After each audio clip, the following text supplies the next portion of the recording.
papabilang sa mga kapwa owner operator o kapwa Pilipino natin na nakabayad ng kanilang truck, no? At sana nga babayaran ko tong truck ko matapos ko tong truck ko. Tiyaga lang. Yan. Ito lang muna para hindi magasgas. Baka magasgas to eh. Higa ko lang dito.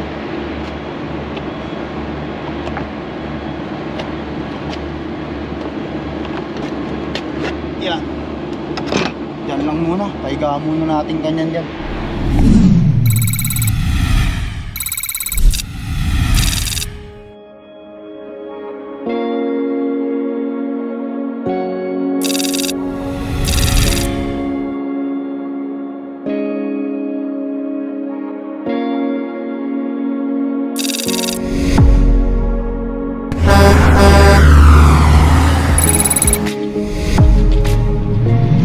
Alright you guys, once again it's Lakay Trucker here, no? Ayan, nandito na naman tayo, no, sa panibagong serye ng ating kabanata sa ating video vlog. Guys, ayan. Dito ako sa pick up location ko, inaabangan ko yung aking trailer doon. Doon pa. Pinakargahan o nilulugan pa nila. Hindi muna ako pumunta ron kasi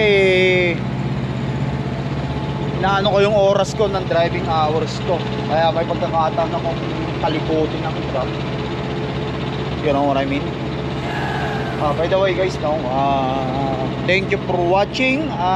Thank you for dropping comments sa aking YouTube. Yan. Maraming salamat sa inyo. Kung hindi sa inyo, hindi tayo lalago. But anyway, alam nyo naman ang Lakay Trucker, yung mga nakasunod sa akin, no?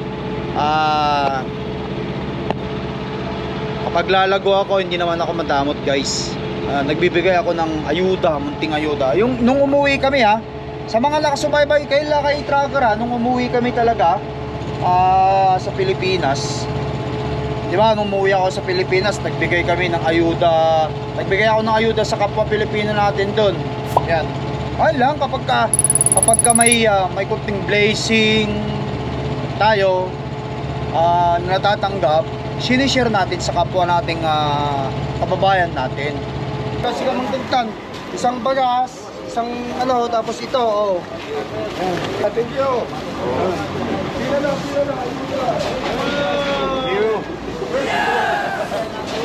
Simpleng ayuda lang ito. Welcome no, welcome. Walang kanyaman. Salamat.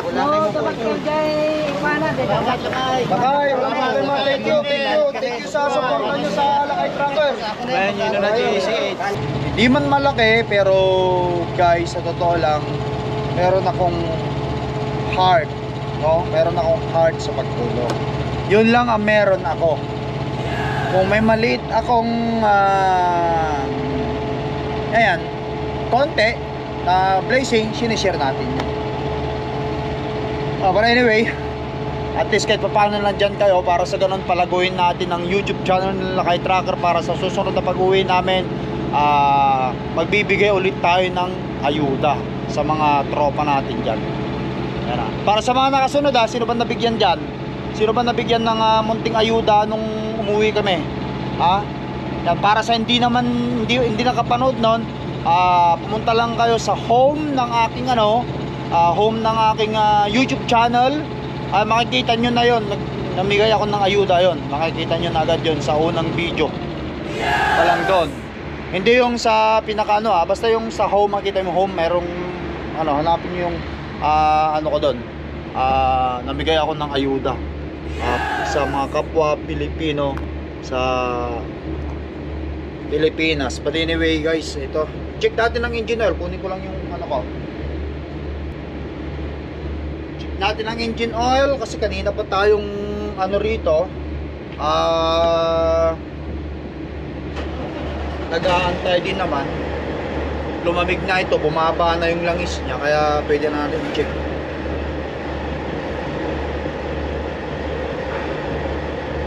Alam nyo, sa totoo lang guys, nangarap din ako na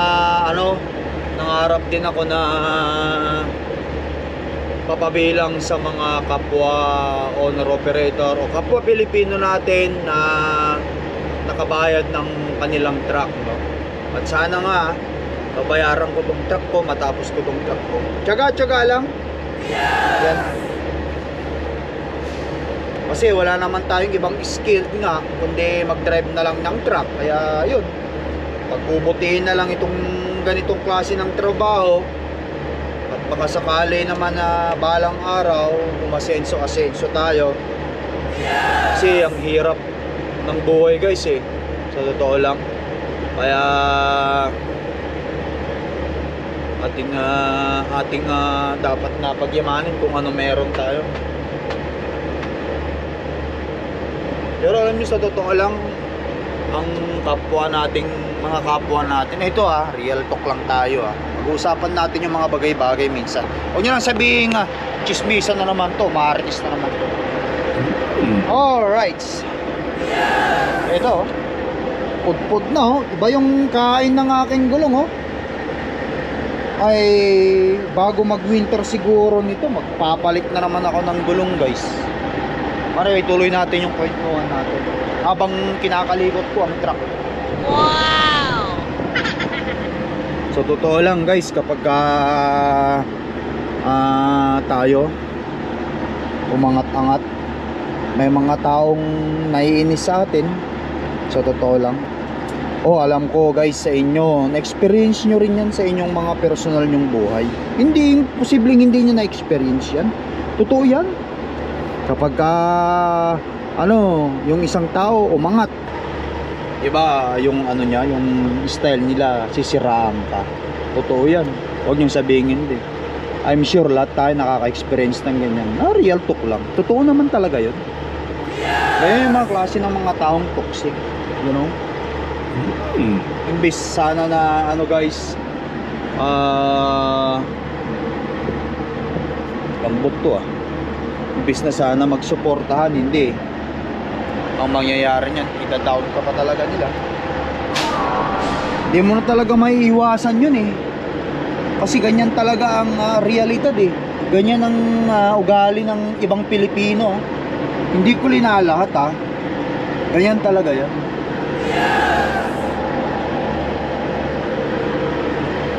Ang daming naiinis sa akin, ang daming nababad trip. Ewan ko kung bakit, wala naman ako ibang ginawa kundi magtrabaho lang ako, maghanap buhay para sa pamilya, para sa mga anak ko, sa amin ng asawa ko. Ano bang naging masama ron, di ba? Nainis sila sa akin, maintindihan ko bakit.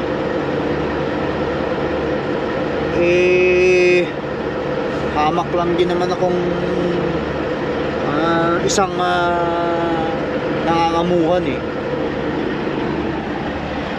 Alright, but anyway yan, wala tayong makikitang problema sa site na yan. Nagbabakbakan na talaga lahat lumalabas na yung mga rashes, yung mga itong mga guys kalawang, kinakalawang ng makina. Iniwasan ko kasi guys na na hugasan o basahin itong makina ko, kaya ganyan. Babakbakan, puro kalawang ng loob ng makina. Sana makasurvive hanggang matapos. Diba totoo yung sinasabi ko guys? Inspeksyonin natin ulit ito. Ayan nakita natin yung crack yan. Wala na, crack na. At yun, crack na rin yun. Ang tanging nakadikit na lang ito. At kalaunan, tanggal na rin yan. Okay, dito tayo sa side na ito. Iba talaga yung kain niya, di ba? Ito yung kain sa side niya. Magpapalit na naman tayo ng gulong nito. Alright. Ito. Uy, ano nangyari yan? Tatanggal na?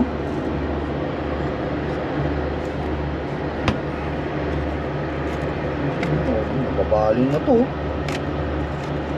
Huwag mo nang galawin. Mamaya matanggal nga yan. Nagkaroon pa ng problema. Papalit tayo niyan guys. Delikado yan. Delikado. Kalawang, pinakain ng kalawang talaga. Natanggal na. Lahat hanggang doon sa dulo. Oh. Ayan. Check natin ang level ng coolant. Okay naman siya. Sa awa ni Lord. At yan. Malinis pa kasi ano, kapapalit pa yan ng filter. So far dito wala akong nakikitang diferensya. Ito.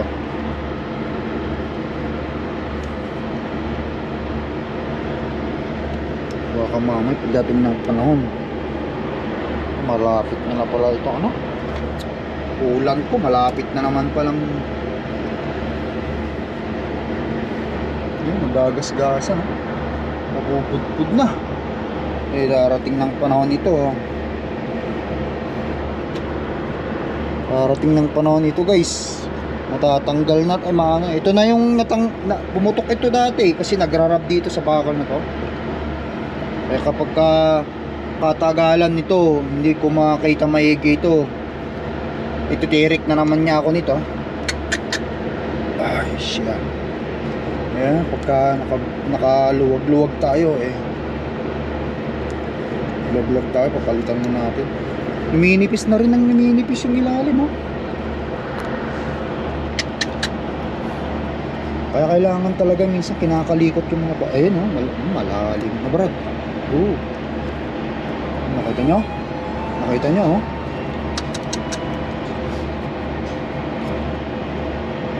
Kasi the more na nagrarab siya, the more na ano yan, nagagasgas yan. Yan. Ang mangyayari niyan, papalitan ito mula dito hanggang dun kung saan yun. Ako, matagal na proseso yan. But anyway, ilagay lang muna natin itong bagay na yan, paniksik dyan para sa ganun mayroon siyang kahit paano suporta. Hindi mo maiwasan kasi once kasi nagdikit guys yung once na nagdikit yung isang bagay, yung ganito, yung cedar, yung hose, mga hose niyang ganito, nagdikit na yung nagrarab talaga siya sa metal, may possibility o tendency maputol yan Siyempre, kalahin mo ba naman tumatakbo yung truck natin everyday dito sa Canada. Talagang Canada, 13 hours ang maximum driving mo.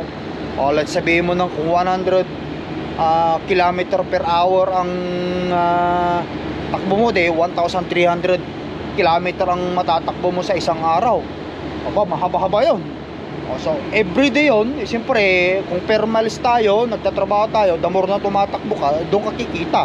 So itong mga bagay na ito, ganitong klase ng mga bagay na mga nangyayari sa truck, napaka-normal ng mga breakdown na yan. Kasi nga, siyempre,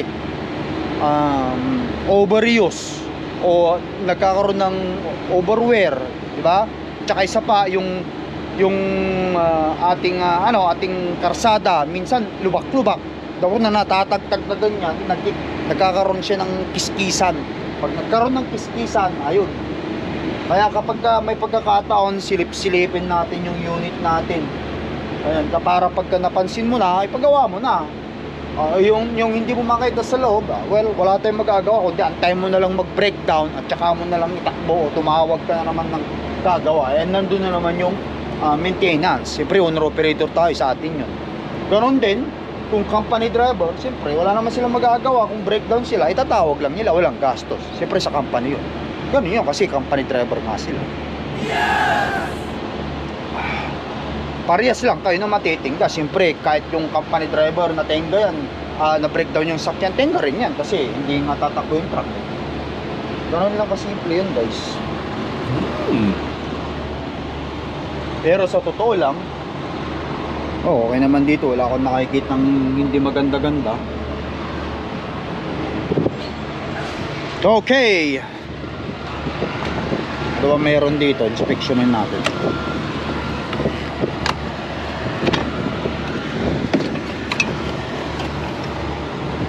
Wala yung ano to.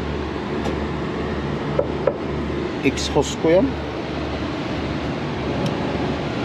Balik natin. Sinabi ko sa torque nung nakaraan eh,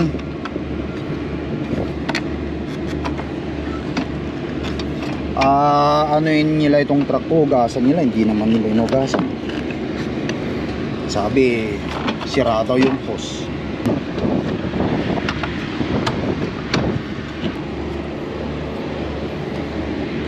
Kaya marumi ang truck natin. Ayan, silip-silipin lang natin. Gulong natin ito, mga ano pa lang ito, mga 6 months pa lang itong gulong ko na to. Matataas pa ang tread depth nya. Wow! Ang mahal ng gulong dito sa Canada guys. Kapag nagpalit ka nito, brand new gulong, umabot ng 4,000 Canadian dollar yan. Depende pa sa klase. Sa peso yun, i-times mo na lang sa 42. So 40 ka mo na lang, 40,000 times 4, 42 o 40. Kayo nang bahalang kumita kung magkano yan. Kasi wala akong calculator, mahina ako sa mathematics. Alright,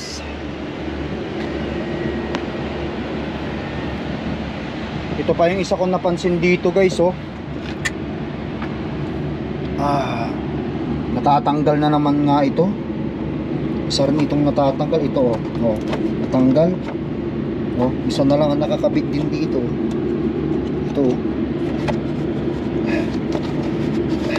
Kailangan kong asikasuhin ito, kasi kung hindi ko maasikaso ito guys, pagka sa winter, papasukan ng kung ano-ano dyan, mangyayari, maano na naman yung ating sa tagtag kasi itong mga ganito nya. Cover ito ng nandun, tinago ko yung isang pares nito nandun. Cover kasi ito ng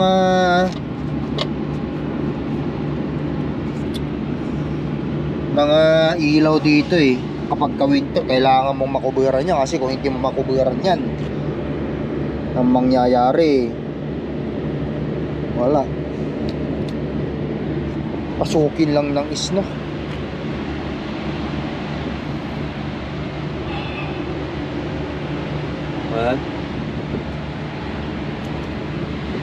Hindi naman tayo mekaniko, no? Pero siyempre, bilang truck driver, wala tayong ibang gagawin sa unit natin kundi inspectionin.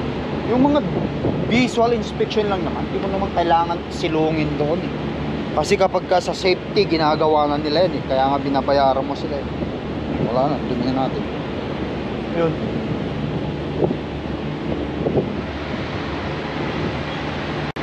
Yan. Alam niyo, sa totoo lang,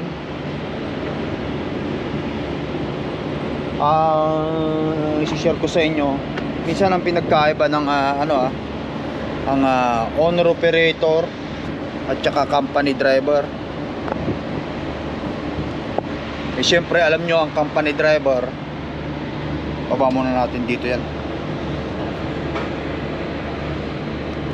Ang company driver, wala silang masyadong responsibility, no, when it comes sa kanilang mga unit, mga truck, kasi company driver nga sila. Pero ang usually minsan yung income, napunta na naman tayo sa income, no? Well anyway, halos parehas lang. Kasi nga nagbabayad pa yung owner operator ng truck. Wala naman libre, di ba? Ang nagiging asset, ang nagiging kumbaga sa yung piggy bank mo doon, itong truck. Kaya sisikapin mo mabayaran siya para makatapos ka. Para kapag ka nakatapos ka sa truck mo, of course, meron kang sariling truck. So, yung ibinabayad mo before na pera sa panghulog mo, Kung nabayaran mo ng truck, magkakaroon ka ng equity sa truck. Ganon. Kahit naman sino, di ba? Kahit nga kotse lang yan, bumili ka ng kotse mo, nabayaran mo yung kotse mo at after 5 years, yung kotse mo, kaya yung motor mo, di ba? May value pa rin yun. Yun guys, may value pa rin siya. Yun lang naman ang hinahabol ng mga owner operator, yung magkaroon sila ng sariling truck upang sa ganon balang araw pag nabayaran na to, may pabiyahe mo pa, hindi ka na magbabayad ng monthly, you know. Of course, nandun na yung maintenance, syempre, yun na talaga yun. Pero in 1 month, 2 months, sa palagay mo ba nagagastos ka ng halos sa pagpapagawa? Ano yun? So ang mangyayari na lang pala, yung truck mo hindi na lumalabas, kundi puro na lang sa kasa natutulog kasi matmaya ka magpagawa. Hindi yun nangyayari, kaya kailangan mo rin i-maintain yung truck mo. Kung burara ka o wala kang kwentang owner operator, pabaya ka sa unit mo, ay ganun talaga mangyayari niyan. Ay kung ganun naman pala ang mangyayari sa future na yan, bakit ka pa mag-owner operator, di ba? Ganun lang naman yun. Kaya kapag mag-owner operator ka, i-set up mo ang mind mo na kailangan ang katuwang mo sa paghahanap buhay ay ang truck mo, wala nang iba yan. Yun lang yan guys. Take it from Lakay Trucker.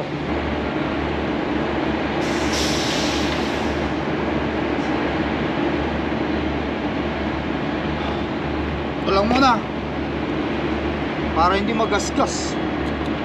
Baka magasgas to eh. Higa ko lang dito.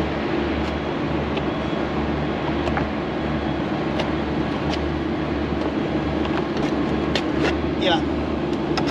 Yan lang muna. Pahiga muna natin ganyan dyan. Marumi lang talaga siya. Tanggalin natin yung ano. Silipin natin.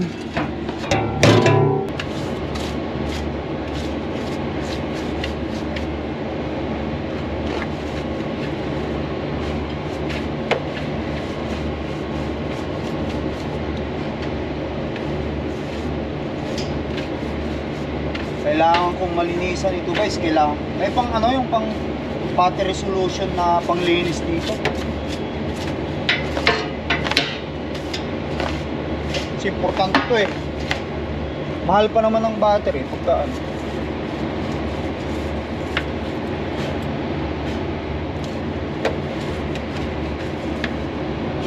Magto 2 years ko nang magto 2 years na tong battery na to.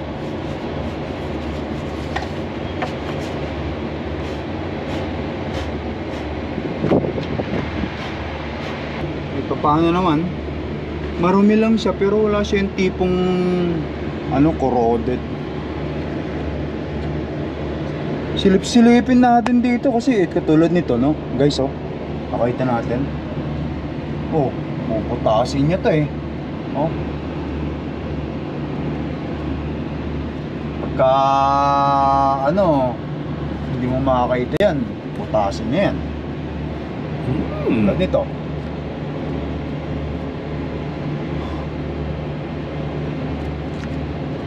Oh, ito. Oh, meron na siyang gitla, oh. Oh, isang gala, oh. Magkakaroon na naman ng friction yan. Oh. Malapit na mabutas. Kasi tumatama dito sa may battery. Pagka ito, nabutas, nag-live, naku po, tapos tayo. Kailangan ko palang lagyan ng packing tape yun. Isa-shutdown ko na naman yan. Siyempre, ang CPU ng ano, CPU guys ng truck, yung motherboard nito, yung pinakautak nito kasi electronic, i-shutdown ka niyan.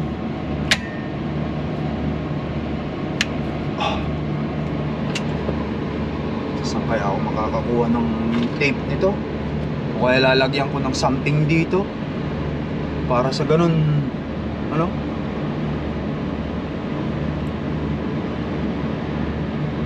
rubber lang dapat sana.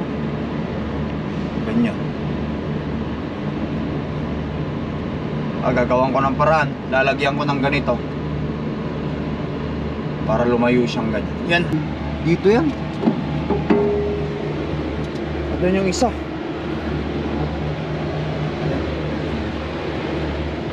Pero kailangan kong ipapakabit ito kasi dagdag ding ilaw ito pagka mag-drive ka ng gabi. Importante rin yun. Kasi minsan hindi mo maiwasan, kailangan mo mag-drive ng gabi kapag may hinahabol ka eh. Lalo ngayon ito, ang tagal nilang i-load. Dapat nga, kaganina pa dapat ito. Kaso nga lang, wala pa yung mag-inspection ng product. Ayun yung nangyari. Wala akong zip tie. Kaya wala guys, ganyan na lang muna. Pero kung kakalimutan, kailangan kong bumili ng zip tie para maikabit ko yun, lalagyan ko yun. Ang kagandahan, nakikita natin para kahit papaano naaagapan natin ang problema. Alright, okay, balik na muna natin. Ano ba? Wala na akong ibang nakikitang ano rin dito.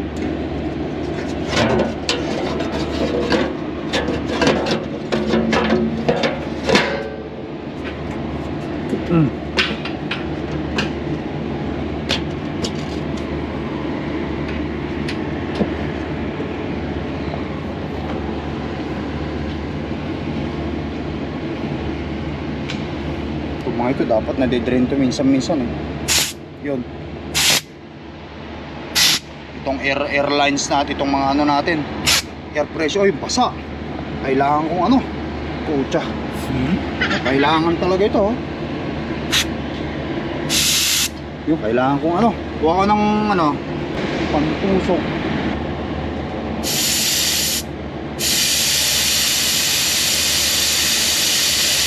Ayan oh. Ano yan? Tubig yan. Delikado yan.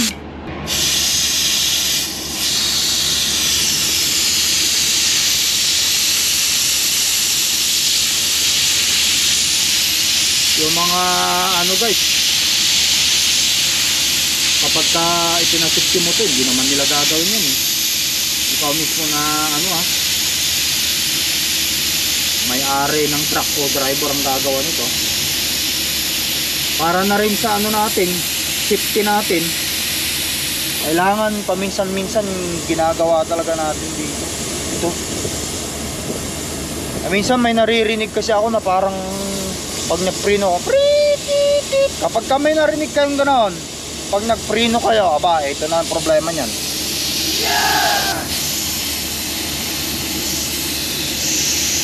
Mabilis lang naman mabilis lang naman mag-build up ng hangin itong truck ko, kaya okay lang. Paminsan-minsan drain natin yan para matanggal yung mga moist nandun sa ilalim. Sa mga truck driver at mekaniko, alam yan talaga ang ano, yan talaga ang advice na sasabihin sa'yo. Yan, okay na, wala na, na-drain na ang kabila.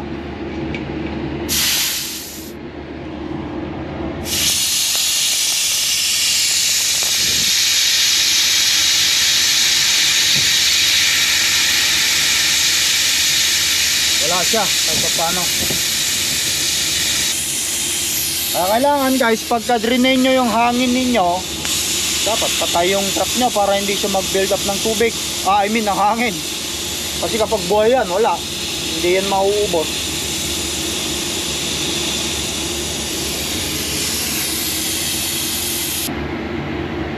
Okay, wala na yan. Ito, kabila. Ito pinakahuli.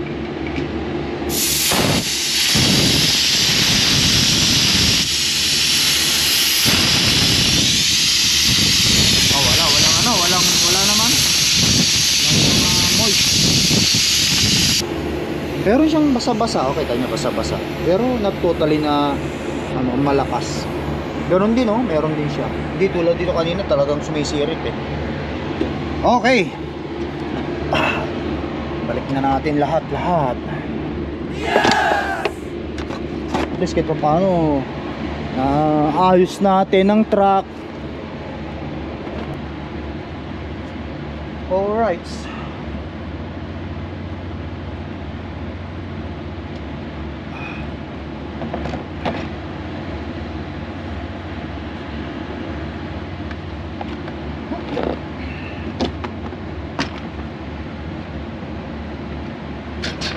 lalagyan ko pa rin ito guys ng ano,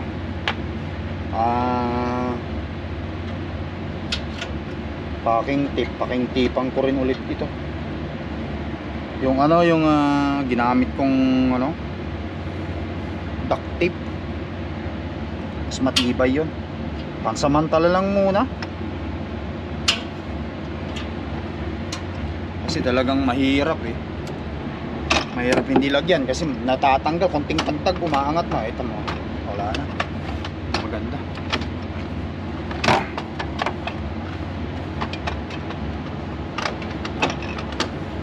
Okay, okay na to guys.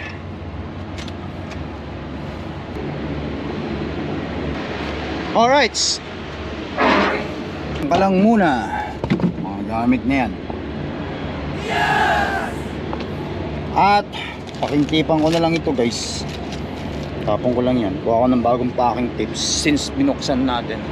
Ayan guys, punta muna ako doon. Maghugas lang ako ng kamay kasi marumi. Tanungin ko na rin kung okay na ba yung trailer natin kasi parang green light na yun eh. Ayan guys, so paano?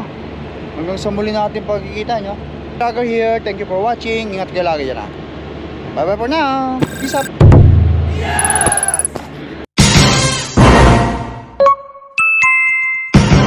Lakay Pinoy Tracker.